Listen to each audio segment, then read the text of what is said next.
Good morning. Good morning, Pauline. I am Pauline Gravier from the Dallas Jewish Historical Society, and I have the pleasure this morning, which is July the 10th, 2014, of interviewing Ida Guggenheimer Strasmick and Miriam Guggenheimer Vernon, who are sisters and are native Dallasites. And I would like to ask you questions I just want you all to answer whoever feels like it, and anybody else can chime in. So tell me, do you know how your parents got to Dallas, or were they born here, or tell us about your ancestry. Well, our mother was born in Chicago, and my father was born in Germany. And when they met and married, my father was a traveling salesman, and I think that his territory was down in Dallas and in Texas, and so they moved to Dallas, and my mother was pregnant with me, and so that would have been in 1924 probably. I was born in 1925, and I have to tell you that when they came by train to Dallas, and it was the middle of the summer, and my mother had on a fur coat, not knowing the climate here. And I think she was ready to turn and go back to Chicago at that point, but she stayed. And pregnant too. Yeah, right. So that, were you born here then? I was born in 1928 in Dallas, and it so happens that we were both born in Baylor Hospital. That was Florence Nightingale. No, it was before It Florence was Nightingale. before Florence Nightingale. It was across the street. It was in Baylor Hospital. Florence Nightingale was across the street. It was a much smaller female, whatever you want to call it, hospital. Isn't that right?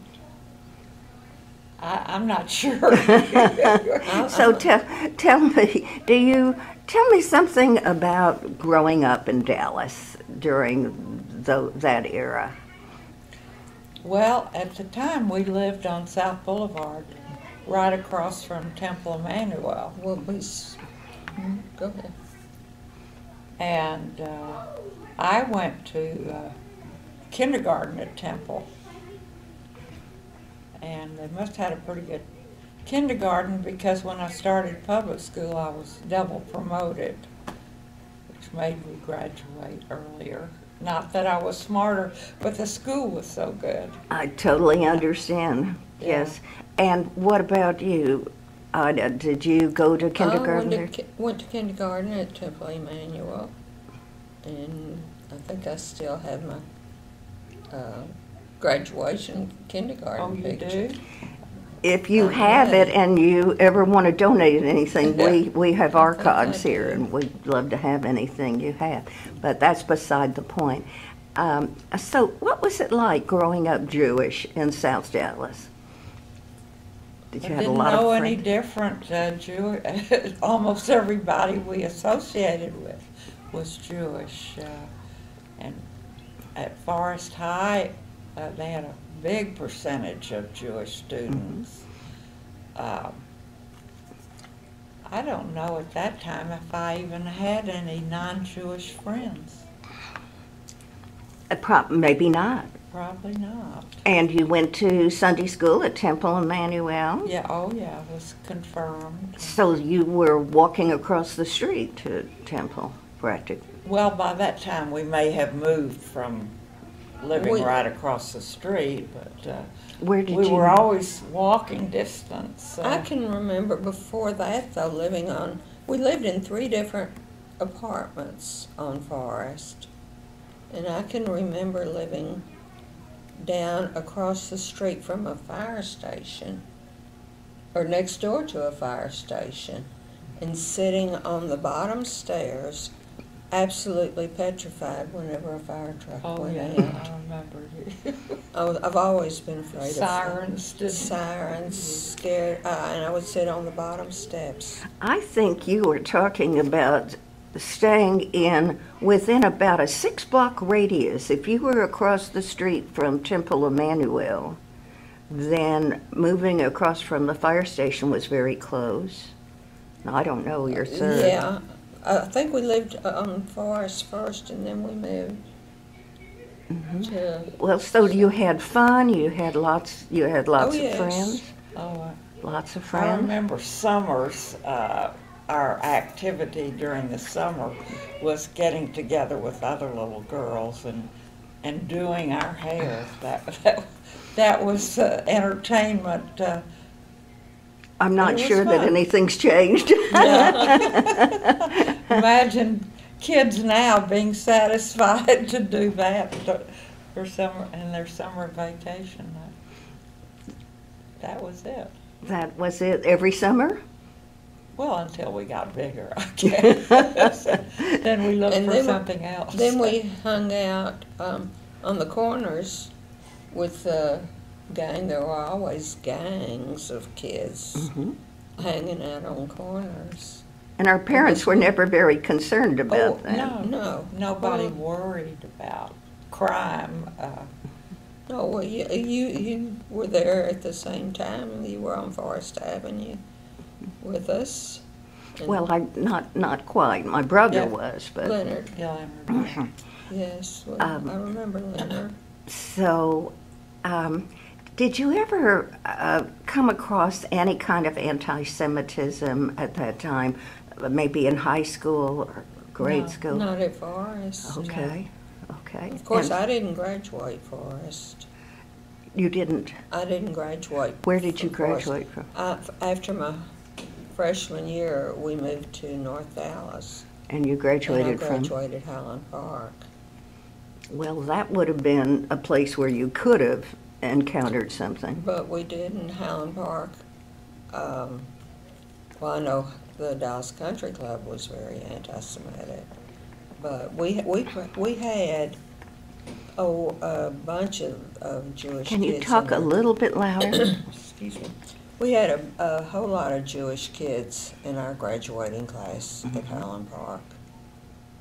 Probably more so than a lot of the classes. You mentioned Dallas Country Club. What? Well, the only reason I mention that is because that's where they had a lot of the Highland Park reunions, and a lot of the Jewish kids resented they're having the reunions with all the Jewish kids there, and the Dallas Country Club was anti-Semitic. Well, they didn't have any Jewish members at that time, or so few. I don't think they had any. There may have been. So it Two or three. felt a little awkward when you walked in? Mm-hmm. I did. I don't. Well, I don't think I was in the Dallas Country Club. I That's the graduated only- from Forest, and we didn't have reunions at the Dallas Country Club. No, that you didn't, but Highland Park always Yeah. did. Do you ever? And I was going to say the only reunion I went to there, and it was a very stormy night, and the electricity went out, and I thought, okay, that serves you right. And then it came back on, and when it went out again, and we left. But I said that serves you right for having all your reunions there. So there was a little bit of anti-Semitism Yeah. that wasn't overt. Right. I don't think there was at Forest. What was it like at Temple Emanuel? The rabbi was. Rabbi Lefkowitz, as I recall. Mm-hmm. We went through a few rabbis. Rabbi Ginsburg. I don't even remember him. I think he was there when I was confirmed. I can get out my confirmation picture. But the head rabbi was Rabbi Lefkowitz. Lefkowitz, Rabbi David Lefkowitz. Have you seen many changes in the Reformed Jewish communities and services that you grew up with and what exists Oh, now? yes. Absolutely. Yes. Too many. It was strictly Reformed then, and I think the services have become more conservative and appeal to the younger people, which is the way it should be, I guess. Well, fortunately or unfortunately, life goes on and people go away. That's true. We're the ones who have to accept it. Now, tell me, did you all go away to school, or did you stay in Dallas? And why are you back in Dallas to live your adult lives? Okay. Miriam or Ida? The only college I had was in New York at Columbia School of General Studies, and that was just for 1 year. Columbia School of General Studies, it was called. Uh-huh. And, that was an experience. I moved there because friends, he had been in service, and he was entitled to living quarters, he and his wife. I didn't know that much about New York, and I thought, New York, I'll go to Columbia and it'll be a cinch to get there. Well, they lived in Nyack, New York, which I'd never heard of, but it was quite a schlep to get into the city to go to Columbia, but it was an experience. An adventure every day. Yeah, right. And eventually I moved out of my friend's place and moved in with a Jewish family who lived in Washington Heights, and that was more convenient. But it was an experience. And So you came back here to Dallas? Then I came back to Dallas and went to work. What type of work did you do? I worked for an insurance company doing claims adjusting. And Max, your husband of many years, how did you all meet? Well, I was going with somebody, and I think he was ready to change girlfriends, and he knew Max, and so he introduced us, and it wasn't love at first sight, but we were very comfortable together, and we went together almost a year before we were engaged. And then we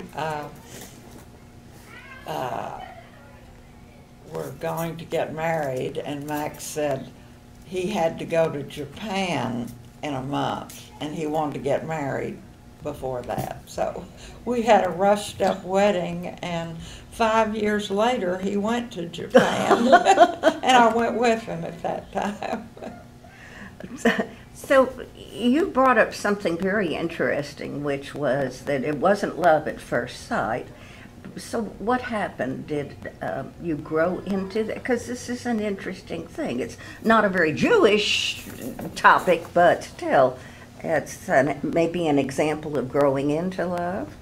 Yeah, I think we were probably both ready to get married. We weren't that young. He was 33 and I was 30. At that time, that was old to get married. So I think we were just ready to get married, and we found out we had a lot in common. My father was from Germany, and of course he was from Germany. He was from Germany? My father? Max. No, Max. Oh yeah, Max was from Stuttgart. Oh. He came over in 1939, and Just before. Yeah, and he served in the U.S. Army, and had a friend who introduced him to somebody in the cotton business in New York. That's where he lived with his family. And in 1949, this company wanted somebody to open the Dallas office, so they sent him down to Dallas. He knew nobody here. And then we met. We were married in 55. So somewhere in between 49, well, we knew each other, I think, a year before we married. And you met him, and it's very interesting. So he and his family had already moved to the United States. They missed, yes, they weren't yes. there during. Right, they moved here in 39. Mm-hmm. Okay, and that's very interesting. And so let me ask Ida now, what's your story It's after not high as school? interesting as Well, hers. it's different. It's different. My college consisted of just one semester at SMU, and I was not college material, so that one semester was enough for me. And then I went to work. I married at 21. I went to college, then I went to work for about a year and a half.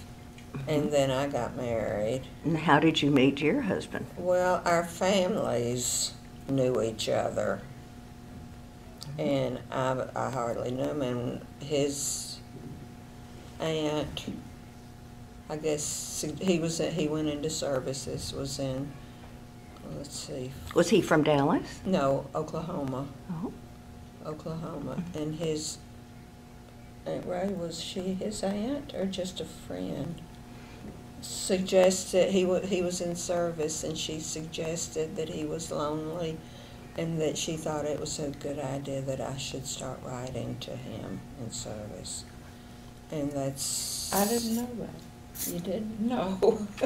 You see? See, I, when you say things like that, I wonder if I know. So you married and I married and moved to Oklahoma. Oklahoma City? Ardmore. Ardmore. So you went to a Oklahoma. small town. I went to a very small town. Mm-hmm. And Debbie was born, married in 49. She was born in 56. And we had a jewelry store. Southern Oklahoma's largest jewelry store was Strasmick's Jewelers. And that life in the small town was just really not for me. I always said it was only 100 miles from Dallas. You always said what? That it was only 100 miles from Dallas, and that was the only good part about it. So you came back and forth. I came back to Dallas. Without him. Without him. Okay. Yeah. Debbie and I came back to Dallas. And you've him. lived here ever since. Mm-hmm. Mm-hmm. And I have worked. I worked for Zell Corporation for 25 and a half years.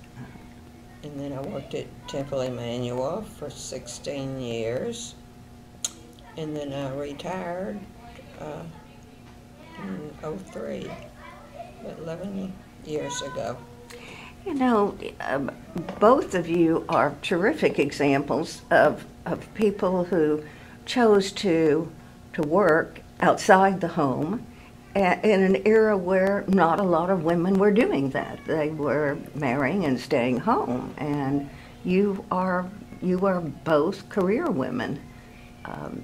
Well, I married. I worked until I married. Mm-hmm. And then, except for 1 year after we were married, I stayed home.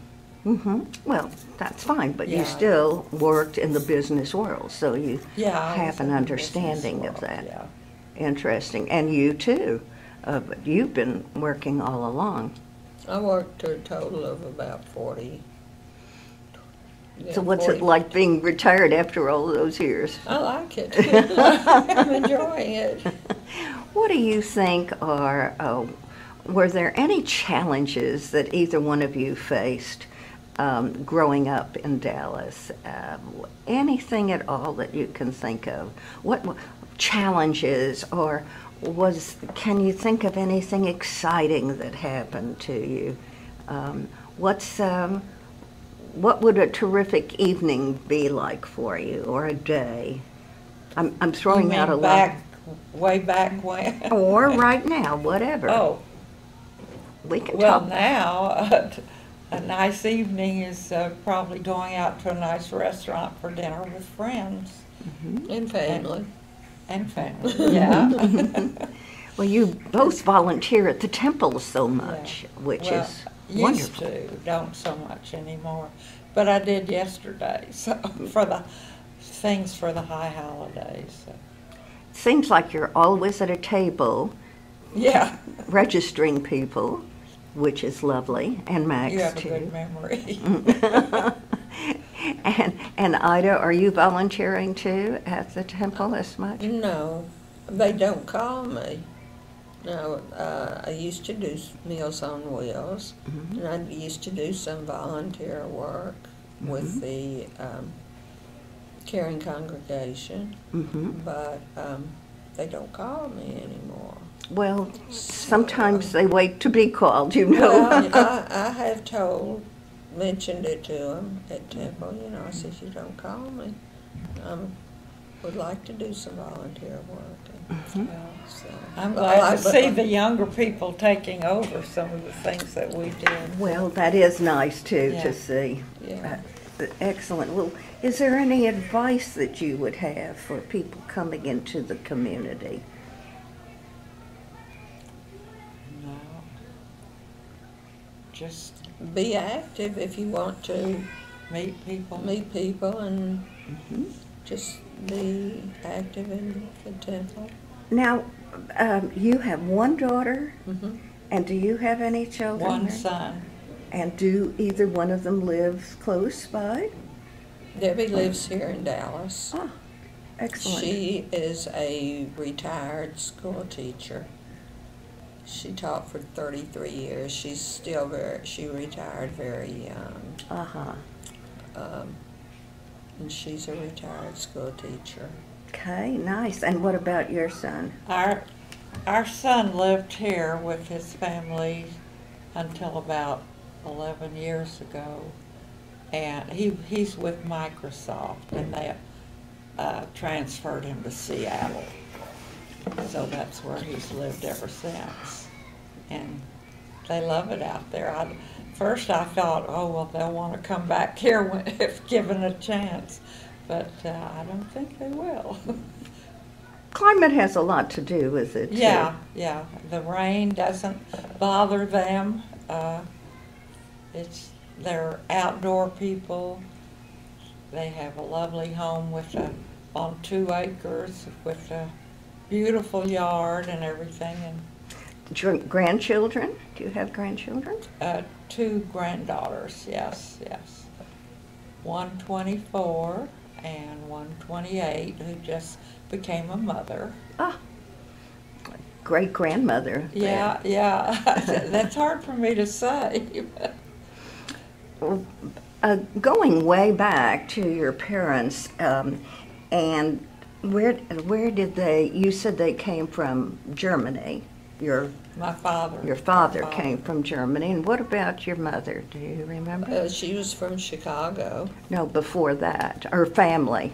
Her family, I remember her mother, I remember my grandmother, and vaguely remember my grandfather. Any stories about them? When did they come to the United States? They were both born here. Okay. Yeah. Both of mother's parents were born here. Oh, Our well. great-grandmother came from Holland, I think.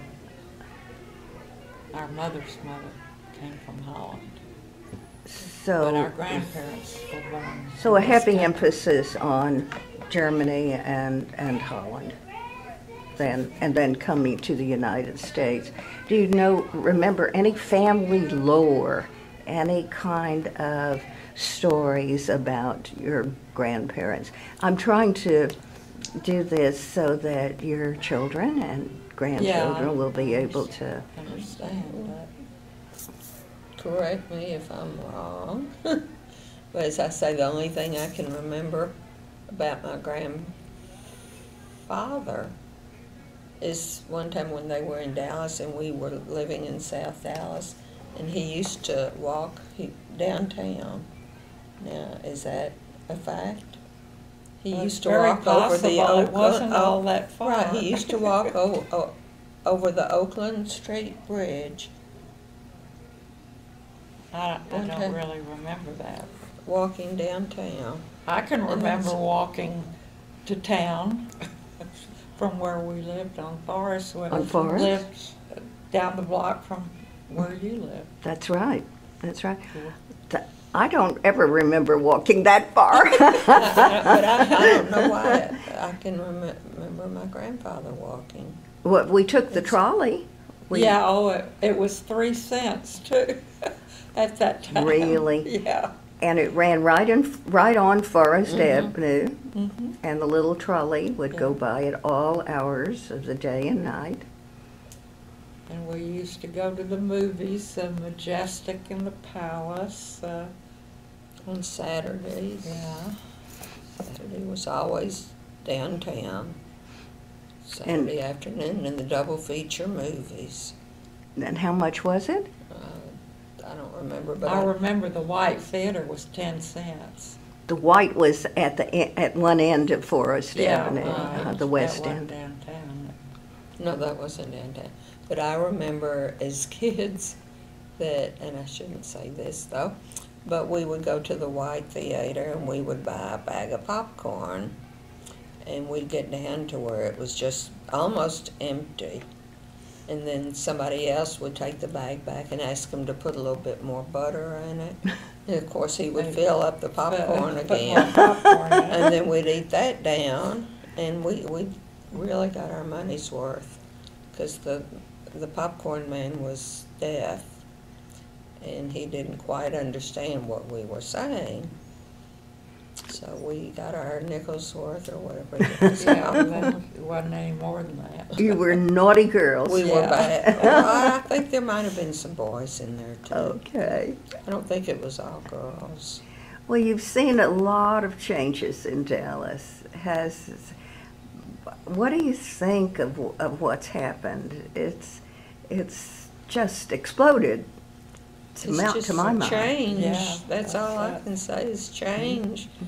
And you don't resist it. You don't, like the services at Temple have changed so much. Are you complaining, or are you welcoming it, or somewhere in between? not welcoming it, but Yeah. I don't complain. I mean, Getting more used to it. yeah. Mm-hmm. Yeah, I don't complain because I know there's nothing to do about it. Mm-hmm. Mm-hmm. You know, you I just find accept we don't it. go as often as we used to. Yes, yes. Yeah. It is different. But it is different. we Lots of also singing. don't go, you know, once a month they have the service with the old prayer book. Mhm. And we thought, well, we'll always go to that, but we don't. You mean you're sort of out of the habit? Yeah. Uh-huh. Well, I think distance now.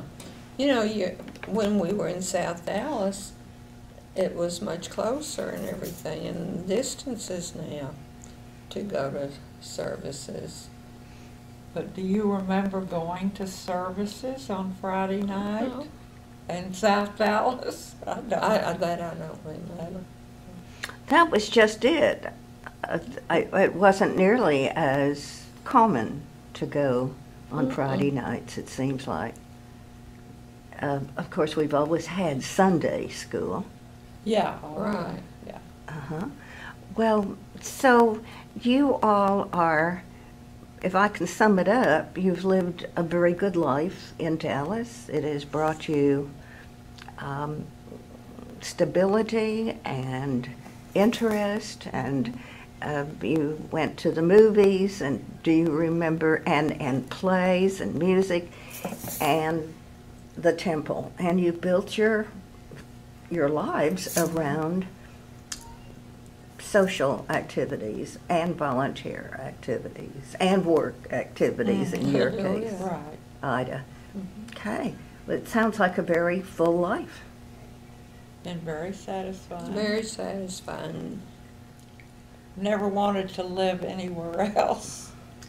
You all seem so compatible. I've always thought there was a great deal of camaraderie between the two of you. There is. There is. I can't ever remember any. Growing up, there Well, was just enough. I was the little sister. Yeah, there were 3 years between us, but I was 4 years ahead because of my time at Temple Emanuel preschool. But we didn't have the same friends. We But never we had grew any up and we appreciated each other. because our family was close Small. and small, and Daddy traveled, as Mary mentioned, a lot, so we always were glad to have him home, and just a very close family when he was there.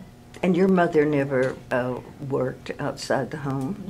No. No. Okay, so it was a traditional type of a family with your father Absolutely. traveling. So he was home on the weekends. Occasionally he would have to be gone more than a week or two at Okay. a time. Okay, But so basically he was home on weekends. And a good story. A good Just a story. good- Just a good probably life. average. A good life. I mean, we never wanted for anything. We were just a very close, good Jewish family. Never really a religious family, but we got the religious education. Well, talking about a cultural community, cultural Jews, and did you ever have any breakthrough aha moments when it came to your Judaism, when you felt stronger about it? Maybe on my first trip to Israel, I felt that way. Who did you go with? Well, the first trip was with the Temple Choir. And my second trip was with Rabbi Zimmerman.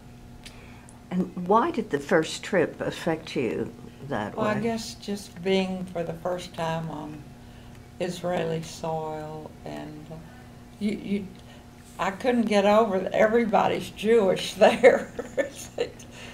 I've never seen quite as many Jews, and it's just a different culture. It was quite different, and I was proud to be a Jew, and I think I brought some of that back with me. Good. Okay, that's the type of thing that I'm looking for. And that camaraderie with the temple choir. Did you sing in the choir also? No. Okay. No, but I was fortunate enough to make several trips with the choir, because thanks to Miriam and Max. Talk just a little bit about that. I knew there was something that I wanted to discuss with you, and the experience of singing with the temple choir, because it seems to me an unusual social situation. Well, we're like family. Once you've been in the choir, everybody sort of takes you in like your family. And I don't sing in the choir anymore. I miss it. But How many years did you sing? I'd probably join the choir not the first, I wasn't one of the first, but I was with them the first year. About what year was that? Well, the choir just had their 60th anniversary, I think. They just had what? The 60th anniversary. 60th. So I must have been in the choir. for 50 some odd years. And what do you mean by family, taking you in? Are you talking about when you would get sick and you... Well, yeah, that, and when we got together, it wasn't like we were strangers. I mean, we weren't just singing together. We did a lot of things together. We had some wonderful trips, and we had some wonderful choir directors. Sam Adler started our choir, and Simon Sargon was with us many years. And we were just considered ourselves mishpacha, if you know the word. Yes, I do. That's a wonderful feeling. You said that you got to go along on some of these. I didn't sing in the choir, but Miriam was kind enough to include Debbie and me on several of their trips, one to Europe with the choir and once to Washington, and the third one was... We went to Washington the year the Holocaust Museum opened there. So, and I was always, in Europe especially, I was always so proud to be able to sit in the audience and hear this magnificent choir, internationally known choir from Dallas, and here I am sitting in the audience listening to them. That is pretty darn exciting. It really was. Just we needed you in the audience. We didn't always have such a big audience. Yeah, but Debbie and I were always there with them, and that is a wonderful feeling to have that. That was your club. That was right. Mm-hmm. Yeah. Mm-hmm. That's very interesting. I don't know if anybody's ever spoken about that before. Well, thank you so much, both of you. Well, we appreciate thank you for interviewing us. Wanting us to do it. Thank you. It's a pleasure.